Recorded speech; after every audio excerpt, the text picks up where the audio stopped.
Before Chappelle's Show, before Key and Peele, there was In Living Color.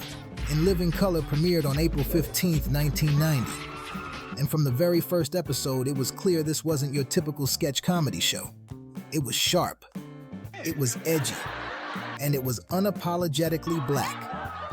But it all started with one man, Keenen Ivory Wayans, a comedian, writer, and director who had grown tired of the way black talent was treated in Hollywood.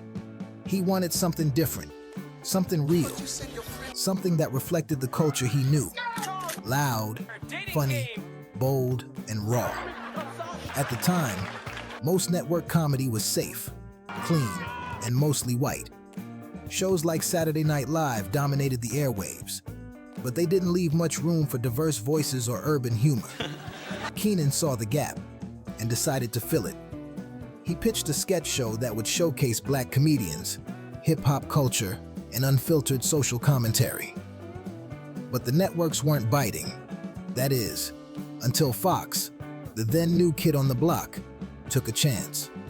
They were hungry to stand out, and In Living Color was exactly the kind of risk they were willing to take. Fox gave Keenen full creative control, a rare move in television.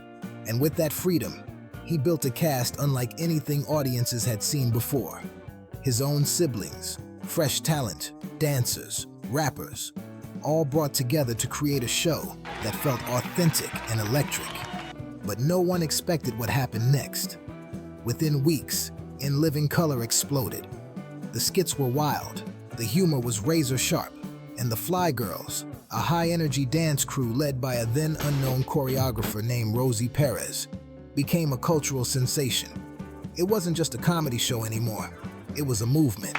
We'll be back in a few. Yo, big head, kick it. In Living Color didn't just entertain, it launched careers. Before they were global superstars, they were just hungry young talent trying to make a name for themselves on a bold, risky sketch show. And no one could have predicted just how massive they'd become. The cast was electric, a mix of raw energy, natural charisma, and fearless comedy.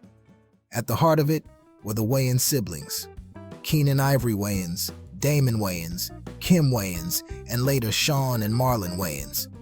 It was a true family affair, and their unique chemistry shaped the tone of the show. Damon's off-the-wall characters like Homie D. Clown and Handyman pushed boundaries and became cultural staples. And then there was Jim Carrey, the only white cast member in the early seasons, but far from an outsider. His over-the-top impressions and physical comedy were unmatched. From Fire Marshal Bill to Vera DeMilo, Jim brought a level of wild, cartoonish energy that made him unforgettable. In Living Color was his launching pad, the show that turned him from a struggling comic into a future A-list movie star. Jamie Foxx joined in season 3 and immediately turned heads. His iconic character Wanda, the hilariously unattractive woman with way too much confidence, became a fan favorite. But behind the laughs, producers and castmates already knew. Jamie was destined for more. He had range, he had presence, and eventually, he'd have an Oscar. And let's not forget the Fly Girls, the high-energy dance troupe that added a whole new vibe to the show. Their hip-hop choreography, overseen by Rosie Perez, made them as iconic as the comedy sketches. Among them was a then-unknown dancer named Jennifer Lopez. She wasn't a household name yet, but In Living Color changed that. Before she became J-Lo, the singer, the actress, the mogul, she was just one of the Fly Girls, hustling for her moment. Together, this cast didn't just make people laugh. They created a blueprint, a show that proved you could blend bold comedy, black culture, and mainstream success without watering it down. And in doing so, they redefined what a sketch show could be. By the time In Living Color wrapped in 1994, it had already done what most shows never could. It shook the system, redefined comedy, and created a generation of stars that would dominate music, film, and television for decades to come.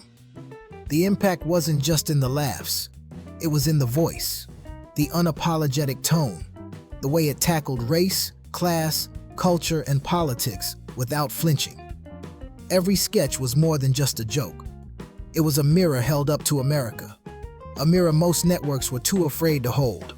And long after the final episode aired, the show's fingerprints were still everywhere. You could feel its influence in the edgy humor of Chappelle's show, the bold writing of Key and Peele, and even the sharp punchlines in Saturday Night Live sketches that came years later. In Living Color didn't just entertain, it paved the way. Many of the cast members went on to become cultural titans. Jim Carrey became one of the highest-paid comedic actors of all time. Jamie Foxx won an Oscar. Jennifer Lopez became a global icon. And the Wayans family? They built an entertainment empire. From Scary Movie to White Chicks, their brand of comedy never left center stage. But perhaps the most powerful legacy of In Living Color is how it opened the door, not just for Black performers, but for bold voices everywhere. It proved that mainstream audiences were hungry for something different, for shows that weren't afraid to go there, say it loud, and keep it real. It was raw, it was risky, it was revolutionary. And even today, decades later, people still talk about it, quote it, share the clips. Because In Living Color wasn't just a moment, it was a movement, a cultural turning point dressed as a sketch comedy show. It didn't just change the game, it rewrote the rules. But while In Living Color was fearless, sometimes that fearlessness pushed the envelope a little too far, even for Fox. Behind the scenes, tensions were brewing. Executives were growing uncomfortable, and the show's most daring sketches were beginning to raise more than just eyebrows. Week after week, sketches challenged stereotypes, mocked public figures, and threw punches at politics, race, and religion. But some jokes didn't land softly. They landed like bombs. One sketch in particular became a flashpoint, the one that almost got the show pulled from the air entirely. A controversial bit that aired during primetime, touching on themes many felt crossed the line. Week after week, the show challenged stereotypes, mocked public figures, and threw punches at politics, race, and religion.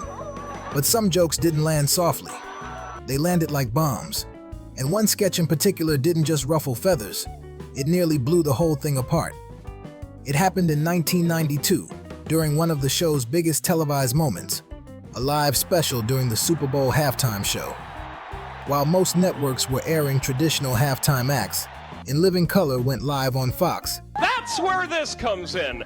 Our Super Bowl countdown clock. It'll be coming on later in the show to let you know when to switch back to the second half. You won't miss any of the senseless brutality. Stealing millions of viewers away from the main event. It was bold, it was rebellious, and it was exactly the kind of disruptive move that defined the show. But then came the sketch that sent shockwaves through the industry. Men on Football, a special Super Bowl edition of the popular Men on Film segment, featuring Damon Wayans and David Alan Grier as flamboyant critics, Blaine Edwards and Antoine Merriweather. What started as a humorous parody quickly became a cultural flashpoint. The innuendo-filled commentary and exaggerated mannerisms caused an uproar, not just from conservative audiences, but from advertisers, advocacy groups, and even network executives who suddenly feared they'd gone too far. The backlash was immediate and intense.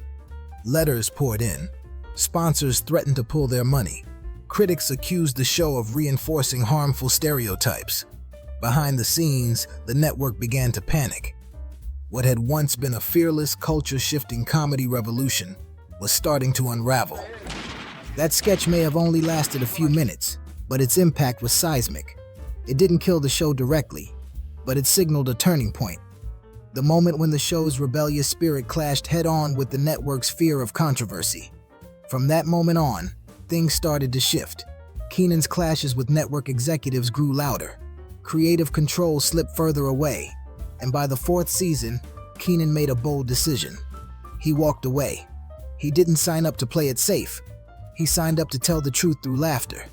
His fingerprints on the show began to fade. The tone shifted.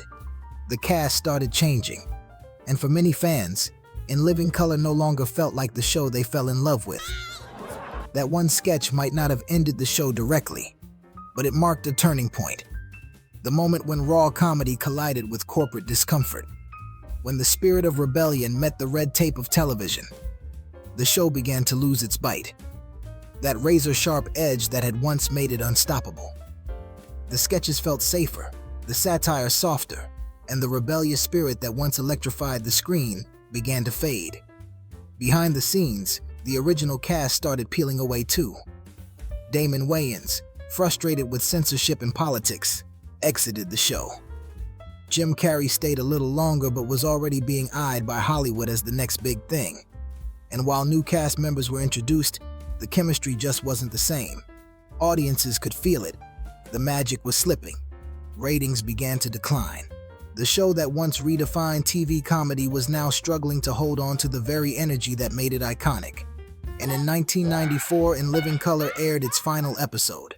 Not with a bang, but with a quiet goodbye. No big farewell, no epic send-off. Just a slow fade out of a show that had once burned with wildfire intensity. But if you ask the fans, they'll tell you, In Living Color didn't die. It transformed. It ignited a new era of comedy. It passed the torch to the next generation of fearless storytellers. And it proved that unapologetic Black creativity could sit at the center of mainstream entertainment, not just on the sidelines. It may have ended too soon, but its influence? It never left. In Living Color wasn't just a comedy show. It was a cultural earthquake. It challenged norms, launched icons, and dared to be loud in a world that preferred silence. It gave a stage to voices that weren't always heard, and turned those voices into legends. Even though the lights dimmed in 1994, the echoes still ring today. In every sketch show, every bold joke, every artist who dares to color outside the lines. Because In Living Color didn't just entertain, it changed the game forever. Thanks for watching. If you enjoyed this deep dive, hit that like button, drop a comment, and don't forget to subscribe for more untold stories from the shows that shaped pop culture history. We'll catch you in the next one.